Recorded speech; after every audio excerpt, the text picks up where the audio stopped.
لک الحمد یا اللہ والصلاۃ والسلام علیک یا رسول اللہ۔ آج ہم دیکھ رہے ہیں انوار شریعت کا 24واں حصہ، اور آج کی اس ویڈیو میں ہم فاتحہ کا آسان طریقہ سیکھیں گے۔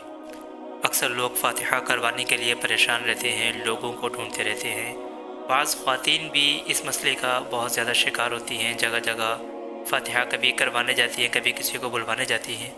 تو آج ہم فاتحہ کا آسان طریقہ سیکھیں گے اور جانیں گے کہ فاتحہ کس طرح کی جاتی ہے۔ لیکن اس سب سے پہلے ذہنی آزمائش کی رسومات کو جاری رکھتے ہوئے آپ سے 5 سوال کیے جائیں گے جو پچھلے سبق میں پڑھائے جا چکے ہیں۔ سبھی سوالوں کے صحیح جواب دینے پر آپ کو 10 پوائنٹس دیے جائیں گے۔ آج کا آپ کا پہلا سوال ہے کہ مرد کو سونے کی انگوٹھی پہننا، اب انگوٹھی ہی نہیں بلکہ سونے کا کوئی بھی زیور ہو تو مرد کو سونے کی انگوٹھی پہننا جائز ہے یا نہیں؟ ہاں یا نہ میں جواب دیں، جائز ہے یا نہیں۔ ماشاءاللہ، جن لوگوں نے صحیح جواب دی ہیں ان کے 10 پوائنٹس کو انکریز کر دیا جائے۔ مردوں کو سونے کی انگوٹھی پہننا حرام ہے، اور چاندی کی طرف ایک انگوٹھی ایک نگ والی جو وزن میں 4.5 ماشا سے کم ہو وہ پہن سکتے ہیں۔ یعنی یہاں اس مسئلے کا بھی خلاصہ کیا گیا ہے کہ مردوں کو سونے کی انگوٹھی تو پہننا حرام ہے ہی، لیکن چاندی کی انگوٹھی بھی اگر 4 گرام چاندی سے زیادہ کی ہو، یا 1 سے زیادہ نگینے والی ہو، یا بغیر نگینے کی ہو، وہ پہننا بھی حرام ہے۔ اگر اجازت ہے تو صرف چاندی کی ایک انگوٹھی ہو جس میں ایک نگ ہو اور وزن میں بھی وہ 4.5 ماشا سے کم ہو تو ایک ہی انگوٹھی پہن سکتا ہے۔ چلتے ہیں آج کے دوسرے سوال کی طرف۔ آپ کا دوسرا سوال ہے کہ وضو میں کتنی باتیں فرض ہیں؟ وضو میں کتنی باتیں فرض ہیں؟ چلتے ہیں اس جواب کی طرف۔ وضو میں 4 چیزیں فرض ہیں۔ نمبر 1، پورے چہرے کو دھونا۔ نمبر 2، دونوں ہاتھوں کو کوہنیوں سمیت دھونا۔ نمبر 3، سر کا مسح کرنا، یعنی چوتھائی سر کا مسح کرنا۔ اور نمبر 4، دونوں پیروں کو ٹخنوں سمیت دھونا۔ چلتے ہیں آج کے تیسرے سوال کی طرف، اور آج کا تیسرا سوال ہے کہ غسل میں کتنی چیزیں فرض ہیں؟ غسل میں کتنی چیزیں فرض ہیں؟ ماشاءاللہ، جن لوگوں نے بالکل درست جواب دیا ہے ان کے 10 پوائنٹس کو انکریز کر دیا جائے۔ وضو میں 3 چیزیں فرض ہیں۔ نمبر 1، کلی کرنا۔ نمبر 2، ناک میں پانی چڑھانا۔ اور نمبر 3، پورے بدن کو اچھی طرح سے دھونا۔ وضو اور غسل کا بیان پچھلے پارٹس کے اندر گزر چکا ہے۔ انوار شریعت کی پلے لسٹ کے اندر آپ کو سبھی پارٹس مل جائیں گے۔ ان کا پورا بیان دیکھنے کے لیے ان سبھی ویڈیوز کو مکمل دیکھیں۔ ماشاءاللہ، ویڈیو کو آگے بڑھاتے ہوئے چلتے ہیں چوتھے سوال کی طرف، اور آپ کا چوتھا سوال ہے کہ نماز میں کتنی چیزیں فرض ہیں؟ نماز میں کتنی چیزیں فرض ہیں؟ جلدی سے نیچے لکھ دیں اور پھر اس کے جواب کی طرف پڑھیں گے، اور پھر انشاءاللہ ہم 5واں سوال لیں گے۔ ماشاءاللہ، جن لوگوں نے درست جواب دے دیا ہے ان کے 10 پوائنٹس کو انکریز کر دیجئے، اور چلتے ہیں اس سوال کے جواب کی طرف۔ سوال، نماز میں کتنی چیزیں فرض ہیں؟ جواب، نماز میں 6 چیزیں فرض ہیں: قیام، قرات، رکوع، سجدہ، قاعدہ آخرہ، اور خروج بسنعہ۔ قیام کہتے ہیں کھڑے ہونے کو، قرات کہتے ہیں نماز میں قرآن شریف پڑھنے کو، رکوع اور سجدہ، اس کے علاوہ قاعدہ آخرہ کہتے ہیں یعنی آخری بار بیٹھ کر اتحیات پڑھتے ہوئے، وہ جو بیٹھنا ہوتا ہے اسے قاعدہ آخرہ کہتے ہیں۔ خروج بسنعہ، یعنی جو ہم سلام پھیر کر نماز کو ختم کرتے ہیں اسے خروج بسنعہ کہتا ہے، یعنی نماز کو کسی طرح ختم کرنا۔ چلتے ہیں آج کے ویڈیو کے 5ویں اور آخری سوال کی طرف، اور آپ کا 5واں سوال ہوگا، ایک شخص ہے جس نے نماز پڑھی اور جب اس نے سجدہ کیا تو سجدے کے اندر اس کے پیر کی 3 انگلیاں یعنی 3 انگلیوں کا پیٹ زمین پر نہیں لگا، اور وہ لگاتار اپنی نماز اسی طریقے سے پڑھتا ہے کہ جب وہ سجدہ کرتا ہے تو سجدے میں اس کی پیر کی 3 انگلیوں کا پیٹ نہیں لگتا، تو ایسے میں اس کی نماز ہوگی کہ نہیں؟ دوبارہ سے اس سوال کو دوہرا دیتے ہیں۔ ایک شخص ہے جو نماز پڑھتا ہے اور جب وہ سجدہ کرتا ہے تو سجدے میں اپنے پاؤں کی 3 انگلیوں کا زمین پر پیٹ نہیں لگاتا، تو اس کی نماز ہوگی کہ نہیں؟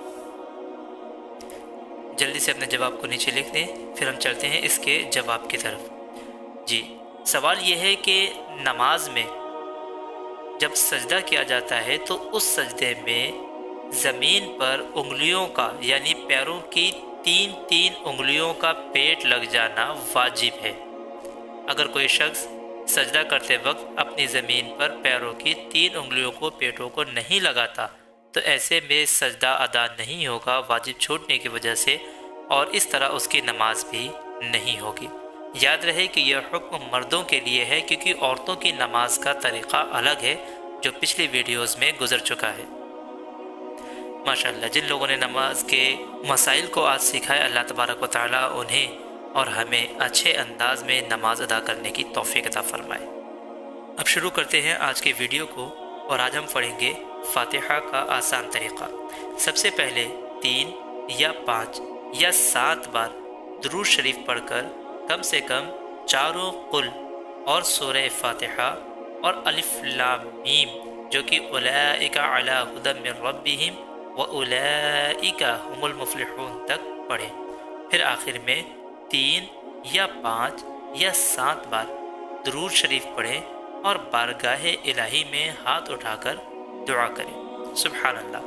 دیکھا آپ نے فاتحہ کا کتنا آسان طریقہ ہے کہ سب سے پہلے آپ کو درود شریف پڑھنا ہے، پھر چاروں قل یعنی سب سے پہلے قل یا ایھا الکافرون، پھر 3 مرتبہ قل ھو اللہ احد، پھر 1 مرتبہ قل اعوذ برب الفلق، پھر 1 مرتبہ قل اعوذ برب الناس، پھر 1 مرتبہ الحمد للہ رب العالمین کی صورت، پھر 1 مرتبہ الف لام میم کی صورت جو کہ اولئک علی ھدی من ربہم واولئک ھم المفلحون تک پڑھیں، اور اس کے بعد دوبارہ درود شریف پڑھیں۔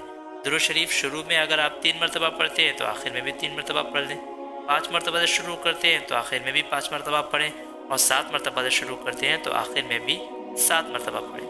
اس کے بعد دونوں ہاتھوں کو اٹھائیں اور اللہ تعالی سے دعا کریں کہ اللہ اے میرے کریم مولا، کہ ہم نے جو کچھ بھی درود شریف پڑھا اور قرآن مجید کی آیتیں پڑھیں، تلاوت کی ہیں، ان کا ثواب اگر کھانا یا شیرینی بھی ہو تو اتنا اور کہیں کہ اس کھانا اور شیرینی کا ثواب میری جانب سے حضور سرور کائنات صلی اللہ تعالی علیہ وآلہ وسلم کو نظر پہنچا دے، پھر ان کے وسیلے سے جملہ انبیاء کرام علیہ السلام و صحابہ اور تمام اولیاء و علماء کو عطا فرما۔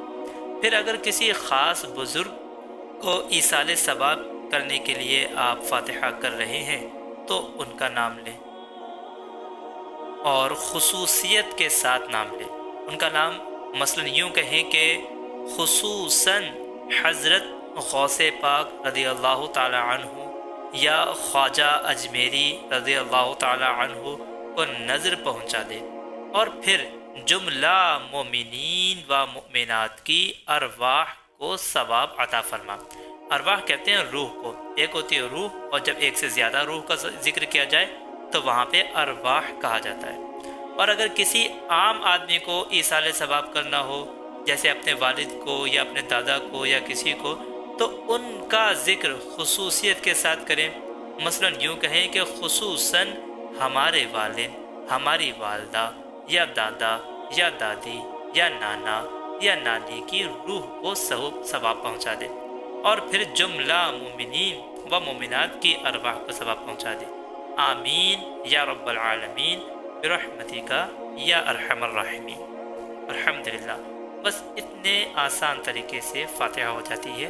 اب آئندہ آپ کو فاتحہ دینا ہو تو اسی انداز میں فاتحہ دیں اور اسی طریقے سے اس ثواب کو بخش دیں۔ اگر گھر میں کچھ قرآن شریف وغیرہ پڑھا ہو یا یاسین شریف یا سورہ ملک وغیرہ، تو اس کا بھی ذکر جس طرح آپ نے شروع میں کیا تھا کہ ہم نے جو کچھ بھی قرآن کی آیتیں تلاوت کی ہیں ان کا ثواب، اور جیسے قرآن شریف پڑھے ہیں، مان لیجئے 3 قرآن شریف پڑھے ہیں اور 3 قرآن شریف پڑھے گئے ہیں اور اتنے کلمے اور اتنی یاسین شریف پڑھی ہیں، ان سب کو پڑھنے میں ہم سے جو غلطی ہوئی اس کو معاف فرما کر ان سب کا ثواب جس طریقے سے ابھی بخشنے کا طریقہ بتایا گیا ہے ان طریقے سے بخش دیا جائے۔ اللہ تعالیٰ غلطیوں کو معاف فرمانے اور نیکیوں کو قبول فرمانے والا ہے۔ الحمدللہ انوار شریعت مکمل ہو گئی ہے اور اب اس کا ایک اور حصہ آئے گا جس کے اندر اسلامی کلمے اور کلموں کے ترجمے آپ کو سنائے جائیں گے، درود شریف اور درود شریف کے فائدے آپ کو بتائے جائیں گے، اور اس طرح 25 حصوں کے اندر انوار شریعت کی آڈیو بک کمپلیٹ ہو جائے گی۔ پھر انشاءاللہ تعالیٰ ایک اور نئی آڈیو بک سیریز کو لے کر کے آئیں گے اور آپ لوگوں کے سامنے ایک اور کتاب انشاءاللہ مکمل سنائی جائے گی۔ آج کی ویڈیو میں بس اتنا ہی، ملتے ہیں انشاءاللہ اگلے ویڈیو میں، تب تک کے لیے دعاؤں میں یاد فرمائیے گا۔ السلام علیکم ورحمۃ اللہ تعالیٰ وبرکاتہ۔